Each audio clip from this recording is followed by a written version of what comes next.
இந்த செய்தியை உங்களுக்காக வழங்குவது அருண் மசாலா. 1983 ஆண்டிலிருந்து தரத்துடன் தன்மை மாறாத அறுசுவை சமையலுக்கான அருண் மசாலா.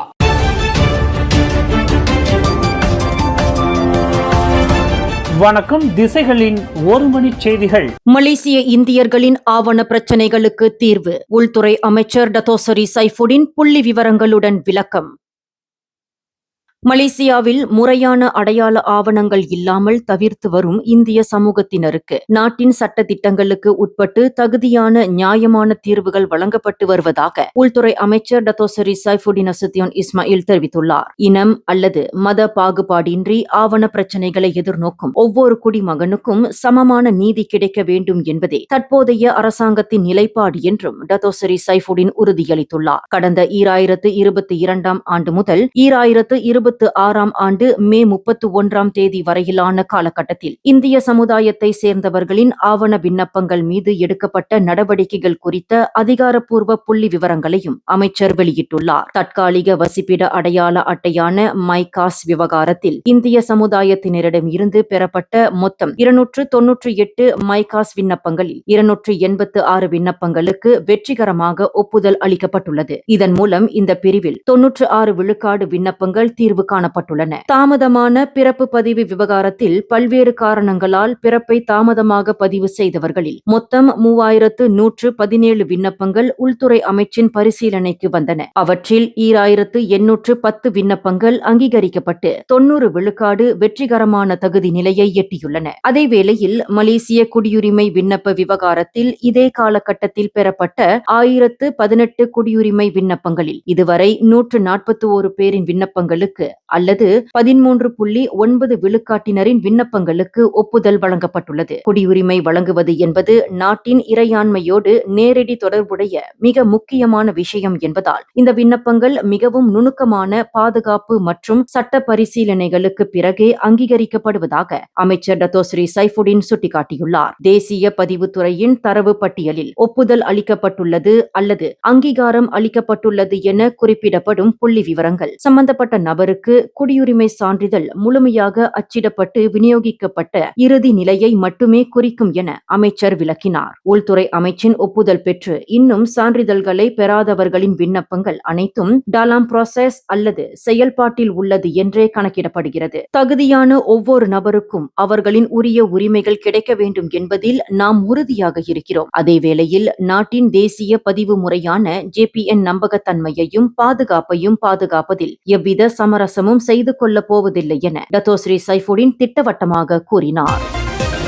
வரும் ஆகஸ்ட் 1 தேதி நடைபெறவுள்ள நெகிரி செம்பிலான் மாநில தேர்தலில் போட்டியிடும் தனது 25 வேட்பாளர்களின் பட்டியலை பாரிசான் நேஷனல் நேற்று வெளியிட்டுள்ளது. பாரிசான் நேஷனல் கூட்டணியின் துணைத் தலைவர் டத்தோசரி முகமது ஹசான் வெளியிட்ட அப்பட்டியலின்படி அம்னோ 16 தொகுதிகளிலும், மாசிசா 7 தொகுதிகளிலும், மாய்கா 2 தொகுதிகளிலும் போட்டியிடுகின்றன. இந்திய சமூகத்தை பிரதிநிதித்துவப்படுத்தும் வகையில் மாய்கா சார்பில் அச்சுதன் ஸ்ரீ தஞ்சோங் தொகுதியிலும், தினாலன் சிரம்பான்ஜயா தொகுதியிலும் களமிறக்கப்பட்டுள்ளனர். முக்கிய தலைவர்களில் டத்தோஸ்ரீ முகமது ஹசான் மீண்டும் ரந்தாவ் தொகுதியில் போட்டியிடுகிறார். மாநில அம்னோ தலைவர் டத்தோஸ்ரீ ஜலாலுடின் அலியாஸ் பர்தாங் தொகுதியிலும், டத்தோ முகமது ரசி முகமது அலி சுங்காய்லுய் தொகுதியிலும், டத்தோ முஸ்தபா நாகோர் பாலோங் தொகுதியிலும், டத்தோ முகமது ஜைடி அப்துல் கடீர் ஜெராம்பாடாங் தொகுதியிலும் மீண்டும் வேட்பாளர்களாக அறிவிக்கப்பட்டுள்ளனர். அதேவேளையில் முன்னாள் சட்டமன்ற உறுப்பினர் டத்தோ இஸ்மாயில் லாசிம் இம்முறை செனாலிங் தொகுதியில் இருந்து ஜுவாசே தொகுதிக்கு மாற்றப்பட்டுள்ளார். இந்நிலையில் ஜொஹூர் மாநில தேர்தலில் ஏற்பட்ட நீல அலை நெகிரி செம்பிலானிலும் தொடர வேண்டும் என்றும் மாநிலத்தின் வளர்ச்சிக்காக பாரிசான் நேஷனல் வெற்றி பெறுவது அவசியம் என்றும் டத்தோசரி முகமது ஹசான் வலியுறுத்தியுள்ளார். இந்த வேட்பாளர் அறிவிப்பு நிகழ்ச்சியில் பாரிசான் நேஷனல் தலைவர் Datuk Seri doctor Ahmad Zahid Hamidi மற்றும் கூட்டணி கட்சிகளின் மூத்த தலைவர்களும் பங்கேற்றனர்.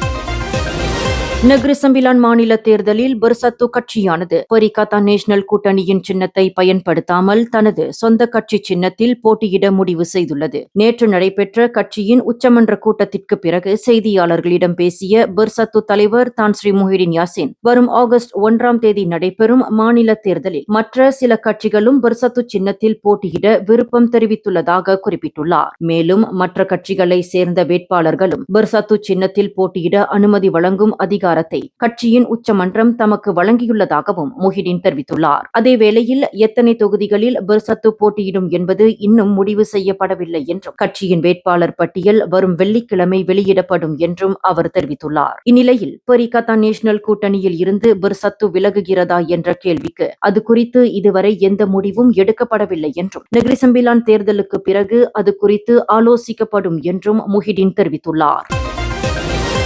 ஜொஹூரின் ஃபாரஸ்ட் சிட்டி செயல்படும் நெட்வொர்க் பள்ளி திட்டத்தில் தொடர்புடைய இஸ்ரேலியர்கள் மலேசியாவில் தங்க அனுமதிக்கப்பட மாட்டார்கள் என்று பிரதமர் டத்தோசரி அன்வார் இப்ராஹிம் தெரிவித்துள்ளார். இந்த விவகாரம் தொடர்பாக சம்பந்தப்பட்ட அதிகாரிகள் விசாரணை நடத்தி வருவதாகவும் இஸ்ரேலியர்கள் இதில் ஈடுபட்டிருப்பது உறுதியானால் அவர்கள் உடனடியாக நாடு கடத்தப்படுவார்கள் என்றும் அவர் உறுதியளித்துள்ளார். மேலும் இந்த சம்பந்தப்பட்ட அரசாங்க துறைகளிடம் விசாரணைக்காக ஒப்படைக்கப்பட்டுள்ளதாக குறிப்பிட்டுள்ள அன்வார் உயர்கல்வி அமைச்சர் இது குறித்து விரிவான விளக்கம் அளிப்பார் என்றும் தெரிவித்துள்ளார். அதேவேளையில் இஸ்ரேலை மலேசியா அங்கீகரிக்காததால் இஸ்ரேலியர்கள் இதில் சம்பந்தப்பட்டிருப்பது உறுதியானால் அவர்கள் உடனடியாக நாடு கடத்தப்படுவார்கள் என்று நேற்று ERM ஃபவுண்டேஷன் அமைப்பின் A Celebration of Life and Peace நிகழ்ச்சியை தொடக்கி வைத்த பின்னர் செய்தியாளர்களிடம் அன்வார் இதனை தெரிவித்துள்ளார்.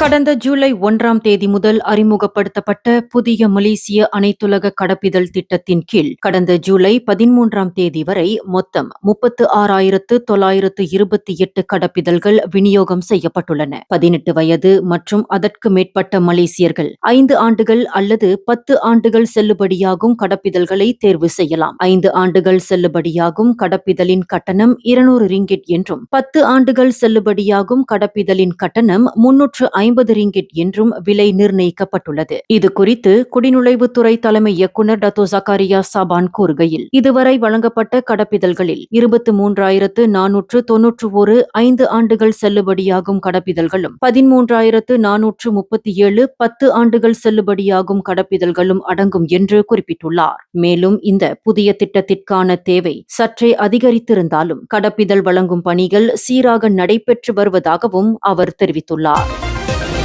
ஜொஹூர் மாநிலம் குலுவாங் அருகே தமான் ஸ்ரீலாலாங் பகுதியில் பள்ளி பேருந்தில் இருந்து இறக்கிவிடப்பட்ட சிறிது நேரத்திலேயே அந்த பேருந்து மோதியதில் 1ஆம் ஆண்டு மாணவர் ஒருவர் நேற்று மாலை உயிரிழந்தார். இதுகுறித்து குலுவாங் மாவட்ட போலீஸ் தலைவர் பஹ்ரி நோ கூறுகையில் 36 வயதுடைய பெண் ஓட்டுநர் அந்த பள்ளி பேருந்தை ஓட்டி சென்றதுடன் விபத்து நடந்ததை உணர்ந்ததும் அவர் மயக்கமடைந்ததாகவும் அவர் குறிப்பிட்டுள்ளார். தலையில் பலத்த காயமடைந்த அந்த சிறுவன் சம்பவ இடத்திலேயே உயிரிழந்ததாக போலீசார் தெரிவித்துள்ளனர். தற்போது அந்த பெண் ஓட்டுநர் மருத்துவமனையில் சிகிச்சை பெற்று வரும் நிலையில் கவனக்குறைவாக வாகனம் ஓட்டி உயிரிழப்பை ஏற்படுத்தியதாக சாலை போக்குவரத்து சட்டம் பிரிவு 41(1) கீழ் போலீசார் விசாரணை நடத்தி வருகின்றனர். ஹாங்காங்கில் 3 கிலோகிராம் கஞ்சா மூட்டுகளை கடத்த முயன்றதாக கூறப்படும் 19 வயதுடைய மலேசிய இளைஞர் கைது செய்யப்பட்டிருப்பதை மலேசிய போலீசார் உறுதிப்படுத்தியுள்ளனர். இதுகுறித்து புகிட் அமான் போதைப்பொருள் குற்றப்புலனாய்வுத்துறை இயக்குநர் டத்தோ ஹுசேன் ஒமார் கான் கூறுகையில் இந்த கைது தொடர்பாக ஹாங்காங் அதிகாரிகள் மலேசிய போலீசாருக்கு தகவல் தெரிவித்துள்ளதாக குறிப்பிட்டுள்ளார். மேலும் கைது செய்யப்பட்டவர் சரவாக்கை சேர்ந்த 19 வயது மலேசியர் என்றும் மலேசியாவில் அவருக்கு இதற்கு முன்பு எந்த குற்றப்பதிவும் இல்லை என்றும் அவர் தெரிவித்துள்ளார். சம்பந்தப்பட்ட இளைஞர் கடந்த ஜூலை 9ஆம் தேதி ஹாங்காங் அனைத்துலக விமான நிலையம் சென்றபோது அவரிடம் இருந்து சுமார் 3 கிலோ கஞ்சா மூட்டுகளை அந்நாட்டு அதிகாரிகள் பறிமுதல் செய்துள்ளனர். அதன் மொத்த மதிப்பு சுமார் 2,60,000 ரிங்கிட் என்றும் ஹுசேன் ஒமார் கான் தெரிவித்துள்ளார். இந்த செய்தியை உங்களுக்காக வழங்கியது அருண் மசாலா. 1983ஆம் ஆண்டிலிருந்து தரத்துடன் தன்மை மாறாத அறுசுவை சமையலுக்கு அருண் மசாலா. மேலும் செய்திகளை தெரிந்து கொள்ள கீழே இருக்கும் பெல் பட்டனை அழுத்துங்கள். உங்கள் மகிழ்ச்சியை வெளிப்படுத்த லைக் மற்றும் ஷேர் செய்யுங்கள். தொடர்ந்து திசைகளோடு இணைந்திருக்க சப்ஸ்கிரைப் செய்யுங்கள்.